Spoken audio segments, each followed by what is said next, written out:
हल्ला बोल में हम सबसे पहले श्रद्धांजलि देना चाहते हैं उन तमाम लोगों को जिन्होंने अहमदाबाद के प्लेन क्रैश में जिनकी जान गई है, और अपनी सांत्वना और इस देश की पूरे जो उम्मीदें हैं, हौसला है, उन परिवार वालों की तरफ बढ़ाते हैं जिन्होंने अपनों को इस हादसे में खोया है। ये 11 वर्ष कैसे रहे नरेंद्र मोदी के लिए, बीजेपी के लिए, विपक्ष के लिए और देश के लिए, इन सवालों पर बहसें जारी हैं। सरकार के पास अपनी उपलब्धियां गिनाने के सैकड़ों मसले हैं, मसलन आतंकवाद के खिलाफ ऑपरेशन सिंदूर जैसी नई नीति, जनधन, डिजिटल इंडिया, नल से जल, हाईवेज, एयरवेज वगैरह वगैरह, जिनके दम पर भारत 2014 से में 11वीं अर्थव्यवस्था थी और आज दुनिया की चौथी बड़ी इकोनॉमी बन गई है। लेकिन विपक्ष, खासकर राहुल गांधी की नजर में सरकार हर फ्रंट पर फेल है। बेरोजगारी, SC, ST, OBC, जाति जनगणना पर वो सरकार को घेरने की कोशिश कर रहे हैं। हालांकि सरकार ने जनगणना में कास्ट एन्यूमरेशन यानी जातियों की गिनती कराने का फैसला करके राहुल गांधी के इस दाव को फ्लॉप करने की कोशिश जरूर शुरू कर दी है। मोदी समर्थकों का यह भी दावा है कि आज सरकार की विदेश नीति इतनी प्रभावी है कि भारत के पासपोर्ट की हैसियत बढ़ गई है। लेकिन राहुल गांधी विदेश नीति को कमजोर बताकर सरेंडर मोदी जैसे वार भी कर रहे हैं। आज हल्ला बोल इसी पर, कैसे रहे मोदी शासन के 11 साल। लेकिन इससे पहले कि हम चर्चा की शुरुआत करें, ये रिपोर्ट।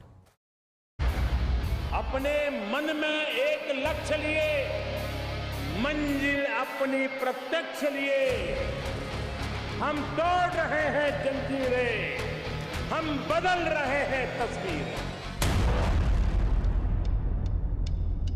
शोध प्रतिशोध का खेल नहीं, ये न्याय का नया स्वरूप है। ये सिर्फ आक्रोश नहीं है, ये समर्थ भारत का रौद्र रूप है। ये भारत का नया स्वरूप है। यह सरकार एक असरदार सरकार है, इफेक्टिव गवर्नमेंट। यह सरकार दमदार सरकार है और यह सरकार मजबूत फैसले लेने वाली सरकार है। पहलगांव में आतंकवादियों ने हमारे निर्दोष नागरिकों की हत्या की, धर्म पूछकर हत्या की, और मोदी जी के नेतृत्व में हमारी तीनों सेनाओं ने पाकिस्तान के घर में घुसकर आतंकवादियों को सफाया करने का काम किया है।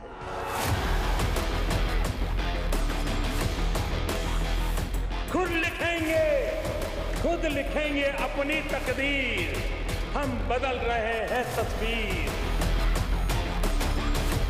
ये नवयुग है, नव भारत है। देश देख रहा है, एक अकेला कितनों को भारी पड़ रहा है, एक अकेला कितनों को भारी। पाकिस्तान को बताया गया कि हम कौन से जगह में टारगेट कर रहे हैं, वहाँ से आपके लोगों को हटा दो। तो इसका मतलब है कि कंप्यूटर में जो छोटे बच्चे गेम खेलते हैं, वो गेम खेला गया, और जो आतंकवादियों ने हमारी बहनों का सिंदूर छीना था, उनके बारे में देश के प्रधानमंत्री ने क्यों नहीं बात रखी?